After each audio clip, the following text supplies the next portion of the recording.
Olá, graça e paz! Muito bom dia, boa tarde, boa noite para você que está comigo aqui no nosso canal. Hoje, 18 de agosto, e juntos nós faremos a leitura da Palavra de Deus. Daremos início ao livro de Esther, né? Lembrando que nós estamos nos livros históricos ainda, que encerra com o livro de Esther. Aí, na sequência, começaremos os livros poéticos, né? Então, vamos à introdução ao livro de Esther, autoria e data. O livro de Esther apresenta a história de uma jovem judia que se tornou rainha da Pérsia. Hadassa, o nome hebraico dessa jovem, significa murta, uma espécie de planta.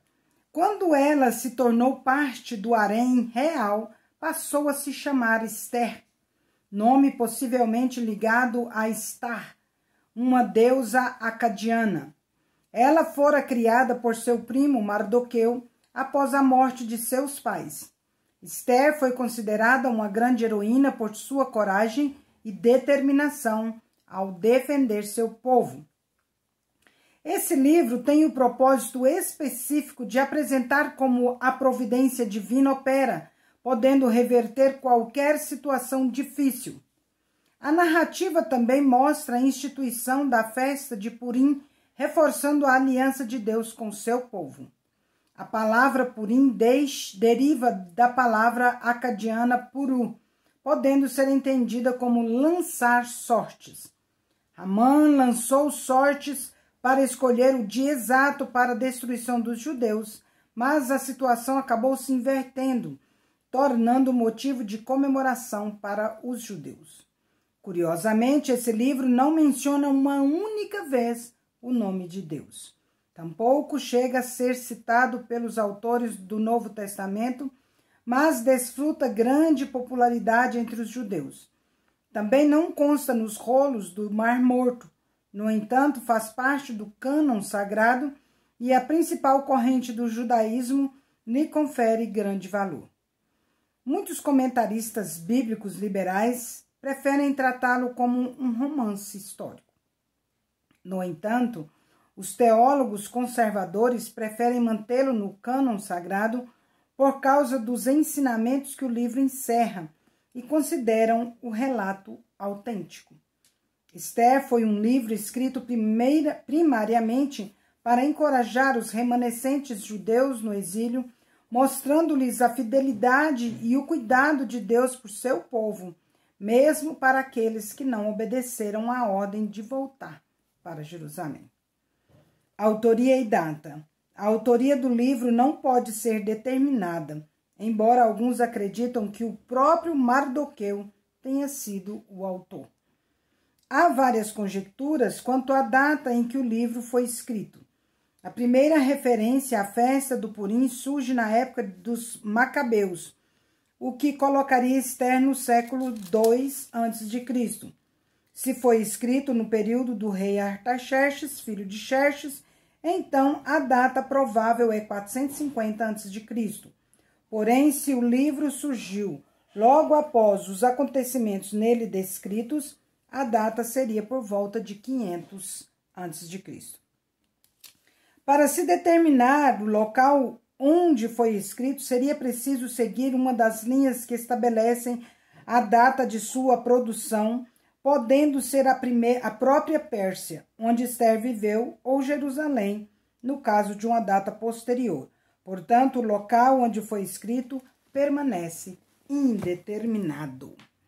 Então, vamos à leitura. Esther, capítulo 1, do versículo 1 até o capítulo 3, versículo 15. Estes acontecimentos ocorreram nos dias do rei Xerxes, que reinou sobre 127 províncias, desde a Índia até a Etiópia. Do trono real na fortaleza de Suzã, Xerxes governava seu império. No terceiro ano de reinado, ofereceu um banquete a todos os seus nobres e oficiais. Convidou todos os oficiais militares da Pérsia e da Média e os príncipes e nobres das províncias. A festa durou 180 dias. Gente, 180 dias é meio ano, 6 meses. E foi uma demonstração formidável da grande riqueza do império e da pompa e esplendor de sua majestade. Terminada a celebração, o rei ofereceu um banquete para todo o povo que estava na fortaleza de Suzã, desde os mais importantes até os mais humildes. O banquete durou 7 dias e foi realizado no pátio do jardim do Palácio Real. O pátio estava enfeitado com cortinas brancas de algodão e com tapeçarias azuis, presas com cordas de linho branco e fitas vermelhas, a argolas de prata fixadas a colunas de mármore. Havia sofás com armação de ouro e de prata sobre um piso de mosaico, de pórtiro, mármore, madrepérola e outras pedras preciosas. É pórfiro, né? Eu falei pórtiro. Pórfiro. As bebidas eram servidas em taças de ouro de diversos modelos e havia grande quantidade de vinho real para mostrar a generosidade do rei. Por ordem do rei, podia-se beber à vontade, pois ele havia instruído os oficiais de seu palácio a servirem quanto vinho cada convidado quisesse. Na mesma ocasião, a rainha Vasti ofereceu um banquete para as mulheres no palácio do rei Xerxes. No 7º dia da festa, quando o rei Xerxes estava muito alegre por causa do vinho, ordenou aos sete eunucos que o serviam, Meumã, Bista, Arbona, Bigtá, Abagta, Zetar e Carcas, que lhe trouxessem a rainha Vasti, usando a coroa real. Ele queria que os nobres e os demais convidados contemplassem sua beleza, pois era uma mulher muito bonita. Mas, quando transmitiram a ordem do rei à rainha Vasti, ela se recusou a ir. O rei ficou furioso e indignado. Então, o rei consultou seus sábios que entendiam das leis e dos costumes dos persas e aos quais ele sempre pedia conselhos.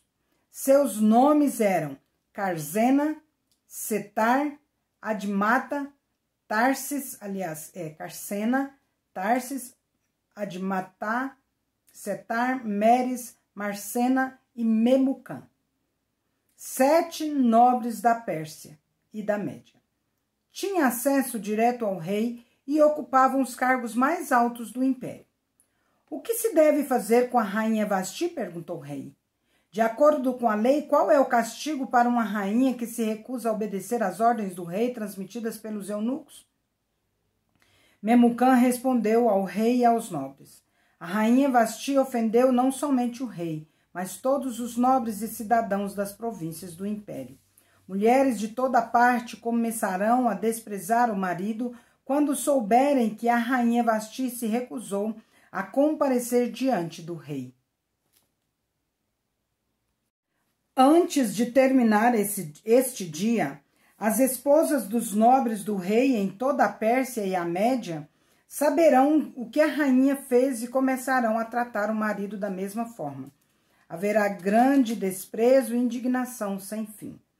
Portanto, se parecer bem ao rei, sugerimos que publique um decreto real, uma lei dos medos e dos persas, que não pode ser revogada. Determinará que a rainha Vasti seja expulsa para sempre da presença do rei Xerxes e que o rei escolha outra rainha mais digna que ela. Quando o decreto for publicado em todo o vasto império do rei, maridos de toda parte, seja qual for a posição social, serão respeitados pela esposa. O conselho pareceu razoável ao rei e aos seus nobres, e ele aceitou a proposta de Memucã. Enviou cartas a todas as partes do império, a cada província em sua própria escrita e língua, proclamando que todo homem devia ser o chefe de sua própria casa e ter sempre a última palavra. Passada a indignação de Xerxes, ele começou a pensar em Vasti, naquilo que ela havia feito e no decreto que ele havia publicado. Então seus conselheiros sugeriram: permita que procuremos em todo o império moças belas e virgens para o rei, e que o rei nomeie agentes em cada província para que tragam essas lindas moças ao harém na fortaleza de Suzã. Hegai, eunuco do rei e encarregado do harém, providenciará que elas recebam tratamento de beleza. Depois disso, a moça que mais agradar o rei se tornará rainha em lugar de Vasti. O rei gostou muito desse conselho e o pôs em prática. Nesse tempo, havia na fortaleza de Suzã um judeu chamado Mardoqueu, filho de Jair. Era da tribo de Benjamim e descendente de Quis e Simei. Sua família estava entre aqueles que, com Joaquim, rei de Judá, tinham sido deportados de Jerusalém para a Babilônia pelo rei Nabucodonosor. Mardoqueu tinha uma prima jovem muito bonita e atraente chamada Radassa, também conhecida como Esther. Quando o pai e a mãe de Esther morreram, Mardoqueu a criou como sua própria filha. Como resultado do decreto do rei, Esther e muitas outras moças foram trazidas ao palácio real na fortaleza de Suzã e colocadas sob os cuidados de Hegai, o encarregado do harém. Hegai ficou muito impressionado com a beleza de Esther e a tratou com bondade. Sem demora, providenciou que ela recebesse comida especial e tratamentos de beleza. Também lhe designou 7 moças escolhidas do palácio real e a transferiu com as jovens para o melhor lugar do harém. Mardoqueu havia instruído Esther a não revelar a ninguém a sua nacionalidade, nem a origem de sua família. Todos os dias Mardoqueu caminhava perto do palácio do harém para saber notícias de Esther e descobrir o que estava acontecendo. Antes de ser levada aos aposentos reais, cada moça recebia os 12 meses prescritos de tratamento de beleza. 6 meses com óleo de mirra e 6 meses com perfumes e cosméticos. Quando chegava a sua vez de ir aos aposentos reais, podia escolher do harém as roupas e as joias que quisesse. À tarde era conduzida aos aposentos reais e na manhã seguinte ia para outra parte do harém, onde moravam as mulheres do rei. Ali ficava sob os cuidados de Saasgás, eunuco do rei encarregado das concubinas. Ela não voltaria a se encontrar com o rei, a menos que ele tivesse gostado muito dela e mandasse chamá-la pelo nome. Esther, filha de Abiail, tio de Mardoqueu, Mardoqueu havia adotado Esther, sua prima mais nova, como filha. Quando chegou a vez de Esther se apresentar ao rei, ela aceitou o conselho de Hegai, eunuco encarregado do harém. Não pediu nada além do que ele sugeriu e agradou a todos que a viram. Esther foi levada ao rei Xerxes no palácio real no mês de dezembro, no 7º ano de seu reinado. O rei gostou mais de Esther que de qualquer outra moça. Agradou-se tanto dela que pôs a coroa real sobre sua cabeça e a declarou rainha em lugar de Vasti. Para comemorar a ocasião, ofereceu a todos os seus nobres e oficiais um grande banquete em homenagem a Esther. Declarou aquele dia feriado em todas as províncias e distribuiu presentes generosos para todos. Mesmo depois que todas as moças haviam sido transferidas para a outra parte do harém e que Mardoqueu tinha se tornado um dos oficiais do palácio, Esther continuou a manter em segredo sua nacionalidade e a origem de sua família.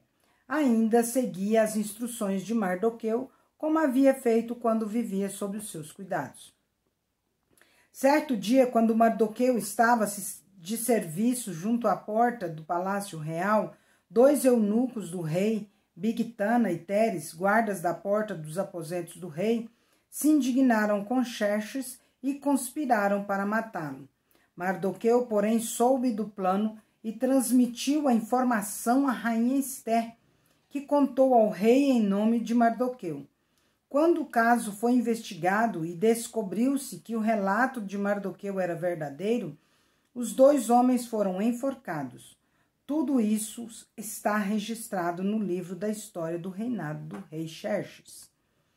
Algum tempo depois, o rei Xerxes promoveu Amã, filho de Amedata, o Agagita, e lhe deu posição de autoridade sobre todos os nobres do império. Quando Amã passava, todos os oficiais do palácio real se curvavam diante dele para lhe demonstrar respeito, pois o rei assim havia ordenado. Mardoqueu, porém, não se curvava diante dele para lhe demonstrar respeito. Então os oficiais do palácio real perguntaram a Mardoqueu: por que você desobedece à ordem do rei? Todos os dias lhe diziam isso, mas ainda assim ele não dava ouvidos.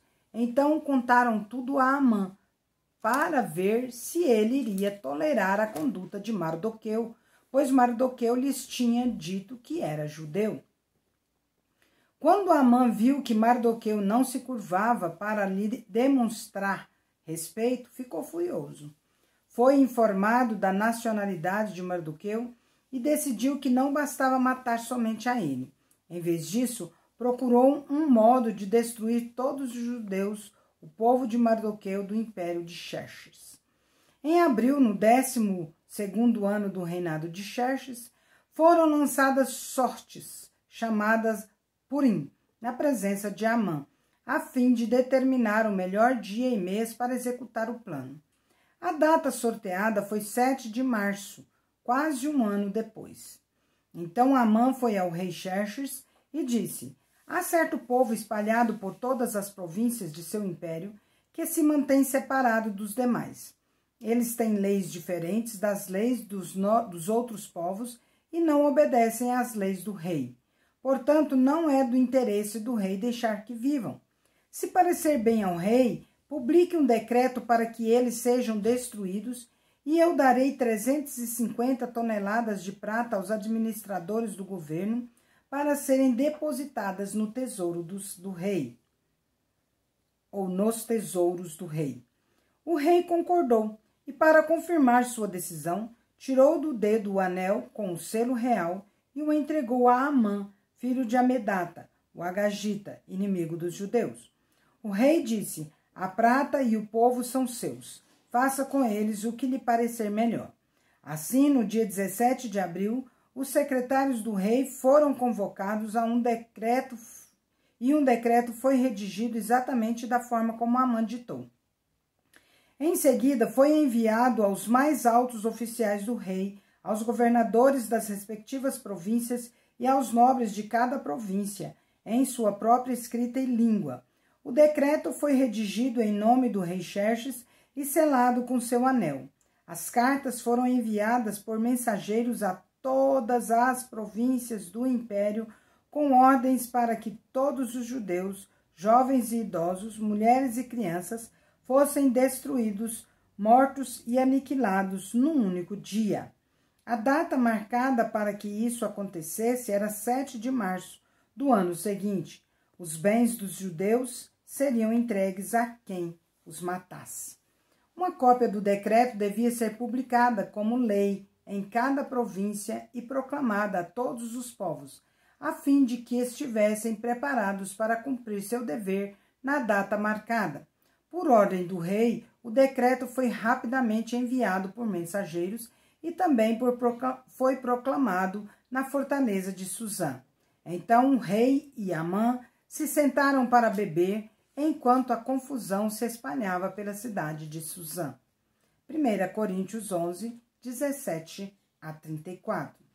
Nas instruções a seguir, porém, nós não posso elogiá-los, pois quando vocês se reúnem, fazem mais mal que bem.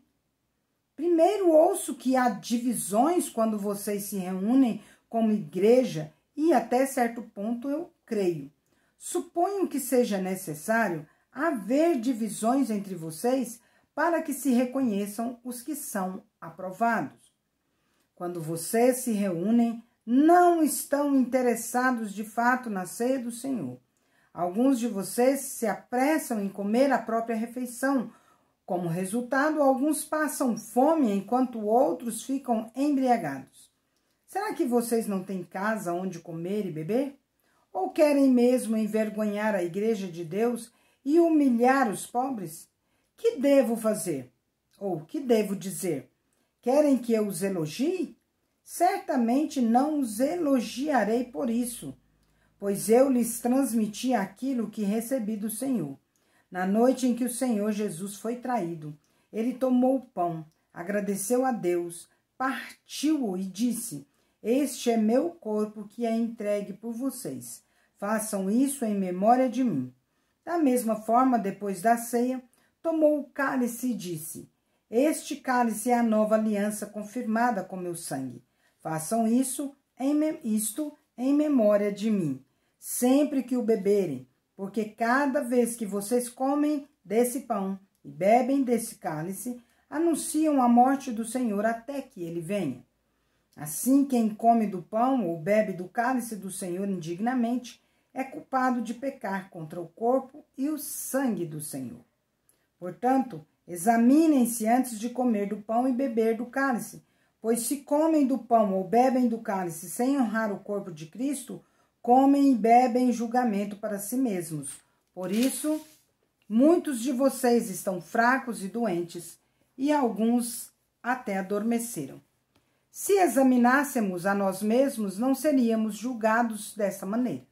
Mas quando somos julgados pelo Senhor, estamos sendo disciplinados para que não sejamos condenados com o mundo.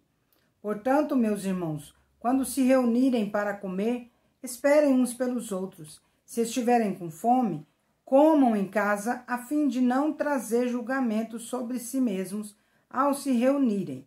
Eu lhes darei instruções a respeito de outros assuntos depois que chegar aí. Salmo 35, 17 a 28. Até quando, Senhor, ficarás olhando? Salva-me de seus ataques ferozes, livra-me desses leões. Então te darei graças diante da comunidade e te louvarei perante todo o povo. Não permitas que meus inimigos traiçoeiros riam de mim. Não deixes que me desprezem os que me odeiam sem razão.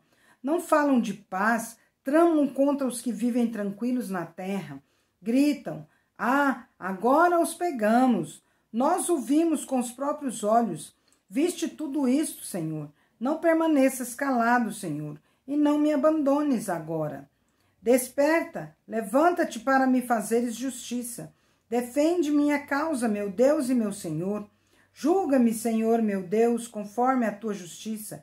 Não permitas que meus inimigos riam às minhas custas. Não deixes que digam: conseguimos o que queríamos. Agora vamos acabar com ele. Sejam envergonhados e humilhados os que se alegram com a minha desgraça. Sejam cobertos de vergonha e desonra os que triunfam sobre mim. Exultem e alegrem-se, porém, os que me defendem. Que eles digam sempre: grande é o Senhor, que se agrada de abençoar seu servo com paz. Então proclamarei tua justiça e te louvarei o dia todo. Provérbios 21, 19 e 20. É melhor viver sozinho no deserto que morar com uma esposa briguenta que só sabe reclamar. Olha aí, esposas. O sábio possui riqueza e luxo, mas o tolo gasta tudo o que tem.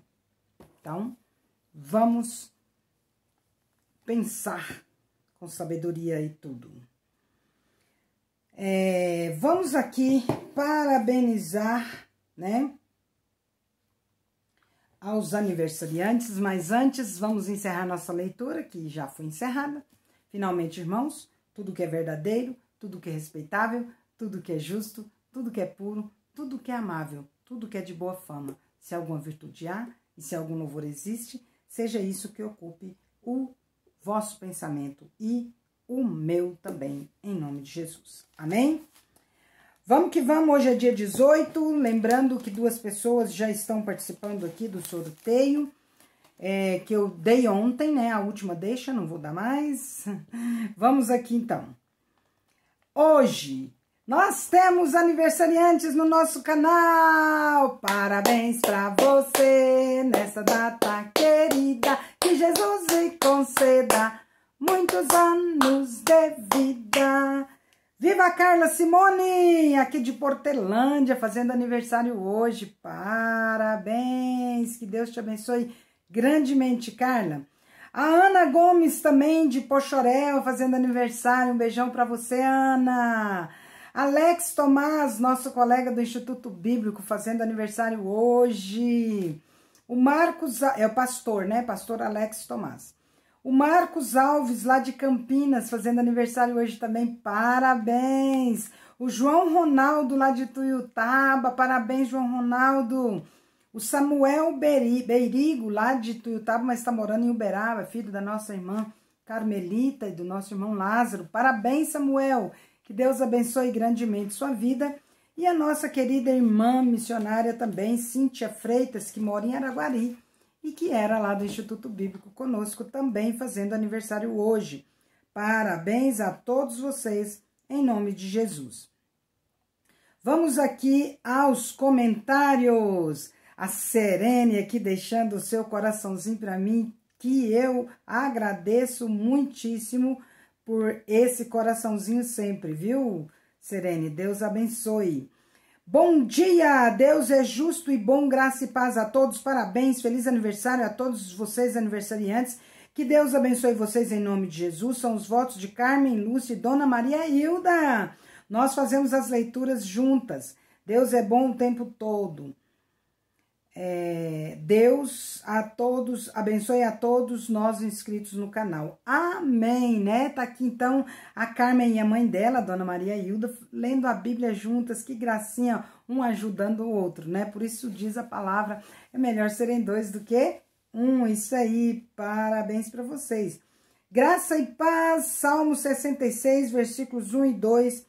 Aclamai a Deus toda a terra, salmodiai a glória do seu nome, dai louvor, dai glória ao seu louvor. Amém. Tá aqui a mensagem da Hilda Maria, o Jonathan e a Midian e o Arthur. Que Deus abençoe nossas vidas. Amém. Obrigada aí pelo carinho de sempre. Deus é bom, Deus é muito bom, Deus é bom demais. Salatiel, que bênção você aí, sempre apresentando o seu comentário.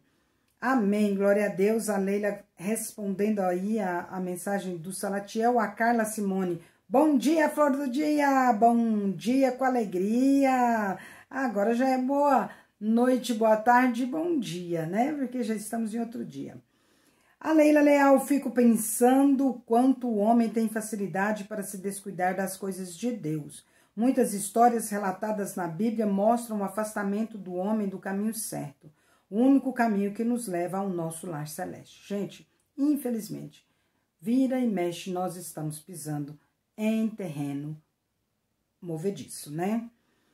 É isso aí, Leila. Muito obrigada por seus comentários sempre relevantes. Bom dia, que Deus abençoe. Elza Gomes aqui desejando para nós e nós desejamos para ela também. Boa tarde, meninas. A Maria Divina desejando aqui uma boa tarde para nós. E vamos que vamos. Tem a Adélia que deixou também aqui, graça e paz, amados. Amém, Adélia. Que Deus abençoe todos nós em nome de Jesus, né?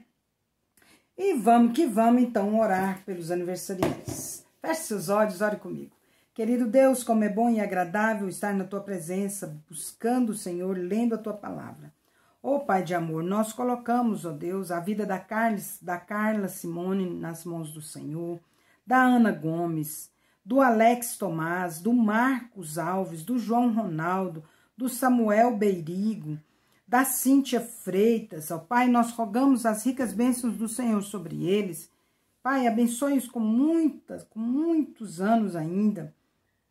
E que os anos, ó Deus, que eles viverem, eles possam viver sempre na presença do Senhor, dê sabedoria, dê paz, dê harmonia, dê muito amor e que eles possam ter muita alegria nesse dia e sentir que nós estamos intercedendo aqui por eles. Abençoe o nosso canal, abençoe as pessoas carentes de oração, os filhos da Marlene, a Eliene. Abençoe, ó Deus, a Neuza na preparação do concurso dela, a mim também na preparação do meu concurso. Abençoe, ó Deus, esse resultado ainda dessas outras etapas do concurso da Eliene.